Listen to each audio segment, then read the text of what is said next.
Here at SpecialEffect, we're always looking for games with good accessibility features. In this video, we're going to be looking at the accessibility features in Gran Turismo Sport. Gran Turismo Sport is a racing game that is available on the PlayStation 4. It has a variety of modes. If you go into the arcade menu, you can select a single race, a time trial, a drift trial, a custom race.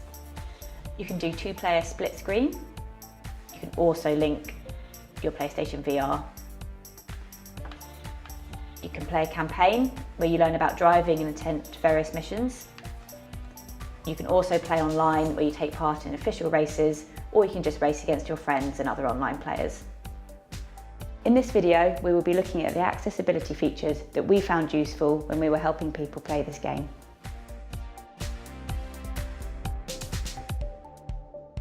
So the menu in Gran Turismo uses the left joystick and it controls a cursor on screen, which is similar to a mouse on a PC.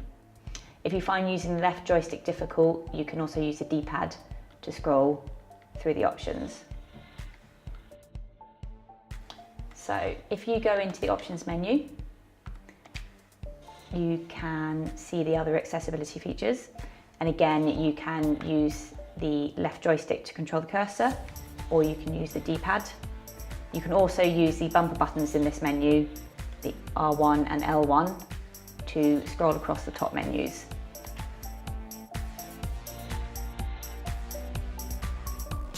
So if you go into the controllers menu, you can change the buttons for player 1 and also for player 2. There is also a list of all the different steering wheels which are compatible with this game. So wireless controller 1P is what you go into to remap the buttons on your controller.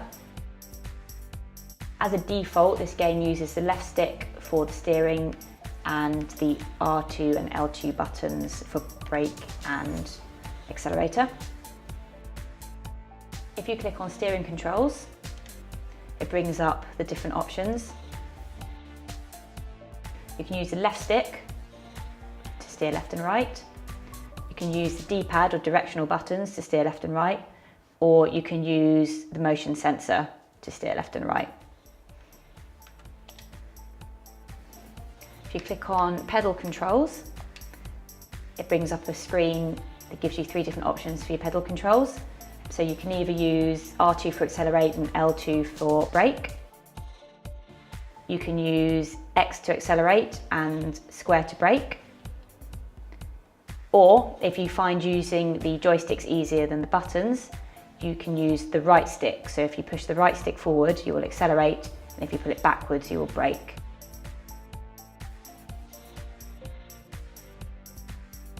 If you don't want to use the preset controls, you can remap the buttons to your own choosing. So for example, we are going to make the X button accelerate, and the circle button will make that brake.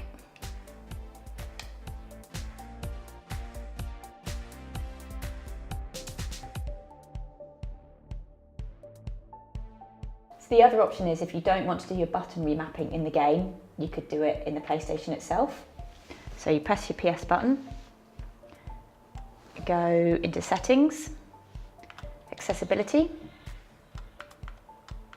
button assignments, enable button assignments, and then customize button assignments. And here you can remap all of your buttons. So say, for example, you wanted to make X accelerate.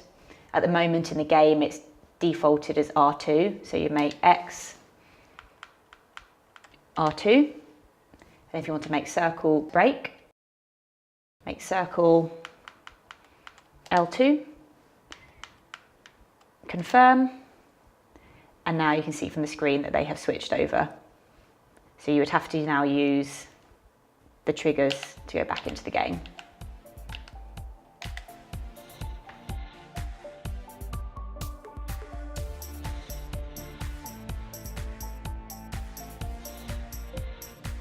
Once you have selected your control scheme, you're ready to race, but there are still a few things that you can do to make it a little bit easier.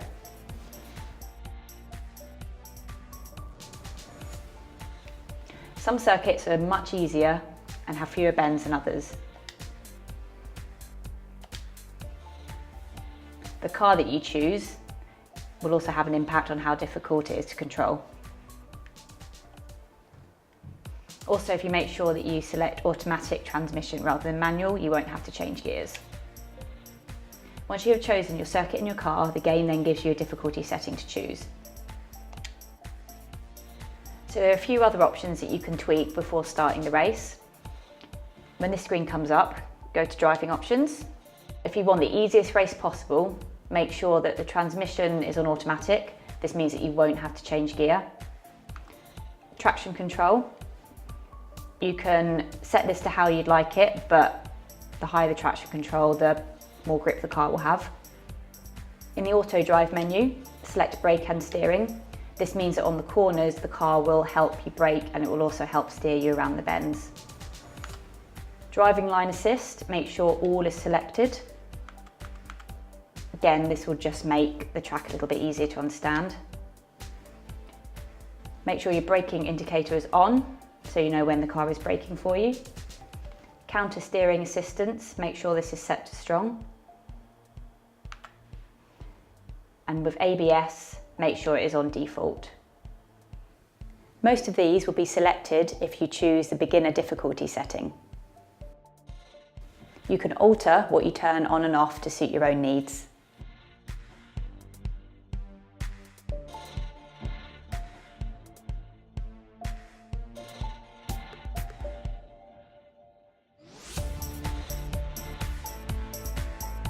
There are other ways of accessing driving games if you cannot manage some or all of a standard PlayStation controller.